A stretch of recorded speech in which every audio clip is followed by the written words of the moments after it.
Bonjour la famille, bonjour Canada. Je vous retrouve aujourd'hui pour une vidéo. J'espère que vous allez bien. Donc aujourd'hui, c'est une vidéo bonne nouvelle, pas bonne nouvelle, pas bonne nouvelle parce que ça concerne les personnes les Marocains, autant pour moi. Donc comme vous savez, le 8 septembre dernier, il y avait un tremblement de terre au Maroc et beaucoup de personnes ont été affectées.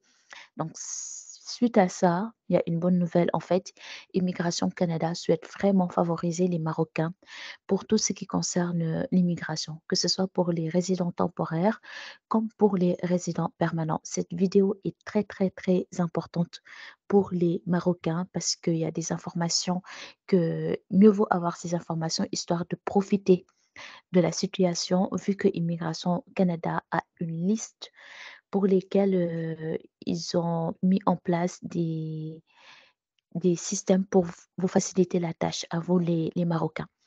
Donc, comme je disais, c'est quoi le contexte? En fait, c'est que le tremblement de terre s'est passé au Maroc ce 8 septembre et il y a eu énormément de personnes qui sont décédées et de dégâts matériels. En fait, c'est sûr que l'administration marocaine et vraiment, il leur faudra du temps pour tout remettre en place.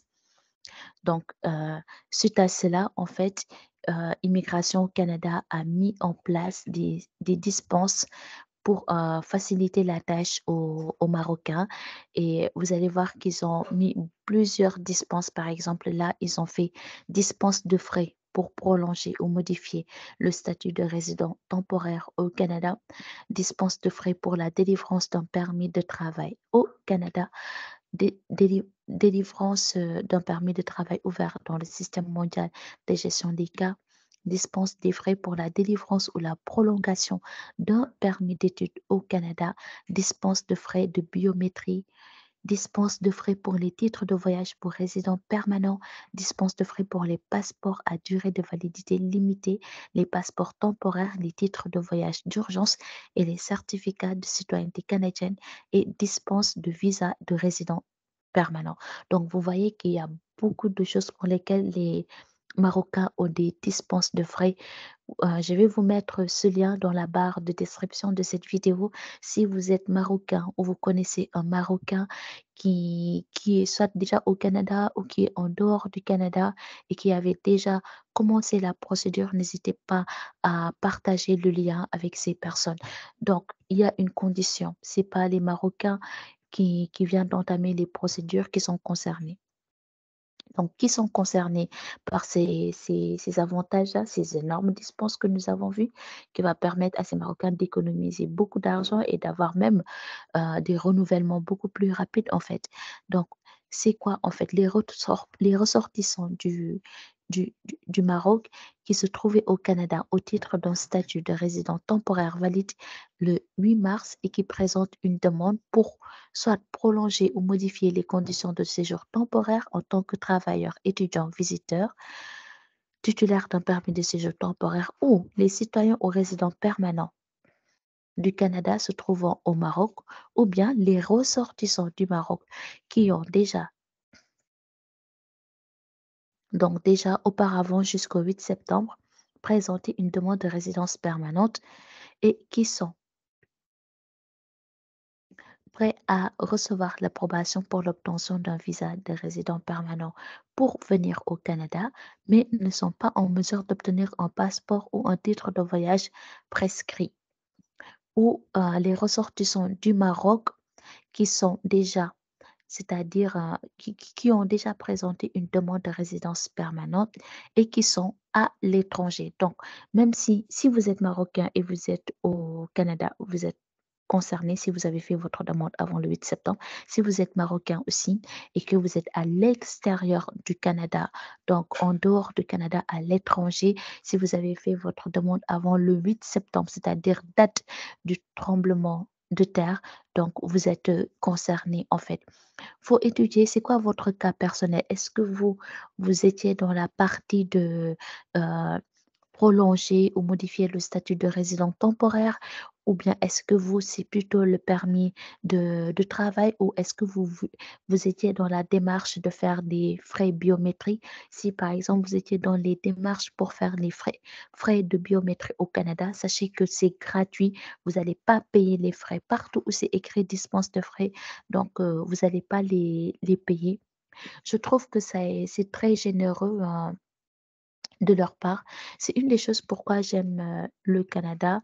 Chaque pays a ses forces et ses faiblesses. Aucun pays n'est parfait, hein, même côté politique. Aucun pays n'est parfait, mais le fait que le Canada est comme ça, les gens, ça j'apprécie énormément. Donc on prend un exemple, si je prends un exemple, désolé pour les yeux. Voilà, par exemple, dispense de frais pour délivrance d'un permis de travail au Canada. Vous voyez que les frais de permis de travail, initialement, c'était 155 $ ou 100 $ et 85 $ pour tout ce qui est données biométriques, c'est-à-dire le fait de prendre vos photos et le fait de prendre vos empreintes digitales. Donc, ça, c'est dispense de frais. Et sachez que les frais biométriques, une fois que vous les avez pris, donc, si vous devez faire vos empreintes biométriques, vous partez, on vous dit que puisque vous êtes marocain, c'est gratuit pour vous. Sachez qu'une fois que vous le faites, vous n'en aurez pas besoin d'ici 10 ans. Donc ça se fait tous les 10 ans et c'est super bien que ça soit gratuit pour vous et que ça se fasse uniquement tous les 10 ans et pas tous les 1 an ou tous les 2 ans. Voilà. Ensuite, par exemple, nous avons dispense de frais pour les titres de voyage pour résidents permanents. Donc, ça, par exemple, c'est combien les frais?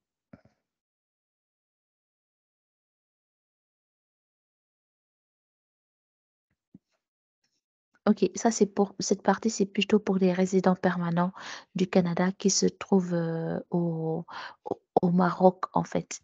Donc, ça, je pense que ça peut concerner moins de personnes, surtout les personnes qui sont à l'étranger, en fait. Donc, dispense de visa de résident permanent. Ça, c'est important. Ces mesures lèvent également l'exigence voulant que les ressortissants marocains qui ont perdu leur passeport, waouh, dans le séisme doivent détenir un passeport ou un titre de voyage afin que leur demande de visa de résident pour venir au Canada soit approuvée. Conformément aux constructions.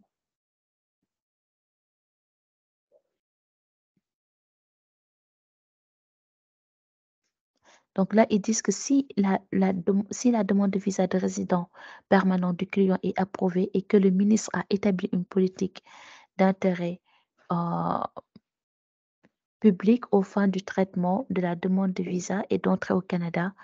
Consulter documents de voyage tels et simples pour obtenir davantage de conseils et directives concernant le processus de délivrance. Ce que je disais, sûrement côté administratif, pour que le Maroc se relève, ça va prendre quelques mois. Du coup, la plupart, le Canada le fait, hein, mais il y a des choses qui vont être mises en place pour vous faciliter la tâche. Donc, moi, je vais vous laisser ce lien dans la barre de description de cette vidéo.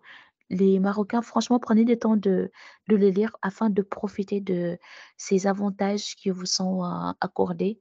Donc, essayez de voir si vous êtes concerné en fonction de la date à laquelle vous avez soumis votre demande et les différentes dispenses de frais qu'il y a. Ça va vous permettre vraiment d'économiser de l'argent, en fait.